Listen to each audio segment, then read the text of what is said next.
मंत्र है Hare Krishna Hare Krishna. How can we connect the god with this mantra? ये जो है पहले तो क्या है कि जो भगवत गीता आप पढ़ते हैं ना, तो भगवत गीता पढ़ने के बाद आपको पता चलेगा कि आप जो है आत्मा है, आप चेतन है। ओके. भगवान जो है परम चेतन है।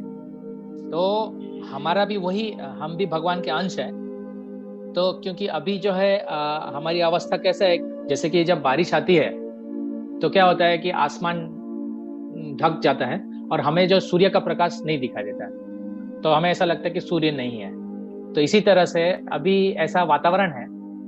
ऐसा अभी नहीं, हमेशा से यही वातावरण रहता है कि जो आत्मा है वो ये समझता है कि अभी भगवान नहीं है, या भगवान जैसे कि सूर्य नहीं दिखाई देता बारिश में, तो उसी तरह से अभी हमको ऐसा अनुभव होता है। और हमको पूरा विश्वास दिला जाता है, भौतिक प्रकृति और अपने एनवायरनमेंट के बाजू के लोग, हमारे लोग हमें विश्वास दिलाते हैं कि भगवान अभी नहीं है, गॉड इज डेड, भगवान जैसा कुछ नहीं होता। नास्तिकवाद जो है, आप समझ रहे, नॉन गॉड कॉन्शियसनेस, भगवान के चेतना नहीं है, ऐसा हमको विश्वास आ जाता है नास्तिक लोगों के साथ रह रह के। तो हम भूल जाते हैं कि हमारा संबंध भगवान से निरंतर है। हाँ, लेकिन जब वही संबंध उजागर होता है, नित्य सिद्ध कृष्ण प्रेम साध्य कबो नाही, श्रवण आदि शुद्ध चित्त करो उदय, ऐसा बोला जाता है कि भगवान का प्रेम हमारे हृदय में है पहले से।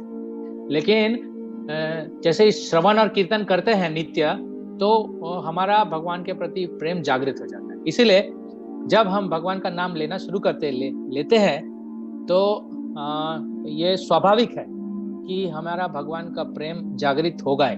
लेकिन हम क्या है, अपराध पूर्वक लेते हैं, अपराध पूर्वक भगवान का नाम लेते हैं ना, तो इसीलिए ठीक से कनेक्टिविटी दिखाई नहीं देता है।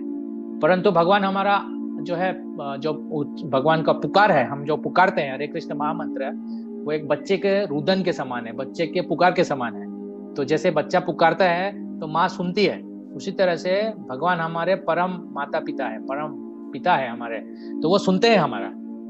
तो जैसे हम उच्चारण शुरू करेंगे तो हमको भगवान सुनेंगे।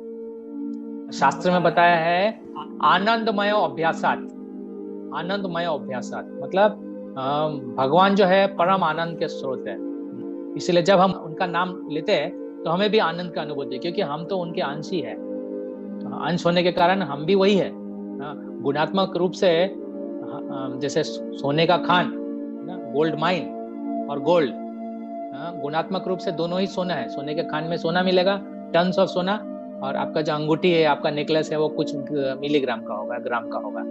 तो वो दोनों गुणात्मक दृष्टि से एक ही है, लेकिन क्वांटिटी यानी कि मात्रा से आसमान और जमीन का फर्क है, एक बूंद और एक पूरा सागर के जैसा है। तो हम उनके अंश है, इसलिए स्वाभाविक रूप से, क्योंकि हम भगवान के दास है, सेवक है। सेवक को बहुत अच्छा लगता है स्वामी को पंखा डुलाना, स्वामी के पैर दबाना, स्वामी को अच्छा अच्छा बना के खिलाना। तो वही तो हम करते हैं। जो ये जो भक्ति अंग है, 9 भक्ति अंग है, उसमें हम यही तो करते हैं, भगवान का सेवा करते हैं। तो क्या जब सेवा करते हैं, आप जब भगवान को दर्शन करने मंदिर में जाते हैं, तो आपको देख के कैसे लगता है? भगवान को देखने में कितना आनंद आता है। क्यों? क्योंकि वो स्वामी है, हम उनके दास है, नौकर है। तो वो दास और स्वामी का एक संबंध होता है। वही संबंध को स्थापित करना भगवत गीता में सिखाते हैं। भगवत गीता में हमें वही विज्ञान दिया है कि किस प्रकार से भगवान और जीव के बीच में जो संबंध है उसको